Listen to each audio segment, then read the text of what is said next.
করা পাস্তাগুলোকে কাঁচা করার জন্য আমরা প্রথমে কাটা পেঁয়াজগুলোকে জোড়া লাগিয়ে নিব, এরপর কাটা মরিচগুলোকে জোড়া লাগিয়ে নিব। এই খারাপ রেসিপিটি রান্না করার জন্য আমাদের 2টা ডাইনোসরের ডিম লাগবে। এরপর আমরা পানি দেব, পানি থেকে পাস্তাগুলোকে তুলে নেব। ফ্রিজের ঠান্ডা ফুটন্ত পানির মধ্যে পাস্তাগুলোকে ডুবিয়ে মেরে ফেলবো। ঠান্ডা ফুটন্ত পানিতে মৃত পাস্তাগুলোকে কিছুক্ষণ রেখে দেব। সিদ্ধ পাস্তাগুলো কাঁচা হয়ে এলে আমরা পাস্তাগুলোকে ফেলে দেব। ফেলে দেওয়া পাস্তাগুলোকে আবার তুলে নিয়ে পানিতে ডুবিয়ে নিব। এরপর এক কড়াই কেরোসিন তেলের মধ্যে জোড়া লাগানো পেঁয়াজ, জোড়া লাগানো মরিচ আর ডাইনোসরের ডিম একসাথে দিয়ে দিব। এরপর আমরা ডুবন্ত পাস্তাগুলোকে দিয়ে দিব। এরপর আমরা হাত দিয়ে উল্টে পাল্টে নেড়ে নেব। তারপর আমরা দিয়ে দিব সাদিয়ার থেকে নিয়ে আসা ওর রূপের আগুনের ফুলকির গুঁড়া।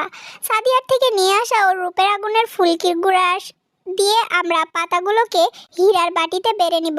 তাহলে তৈরি হয়ে গেল অসুস্বাদু পাস্তা। ভিডিওটি ভালো লাগলে লাইক না করে কমেন্ট না করে কমেন্টে জানাবেন। ধন্যবাদ।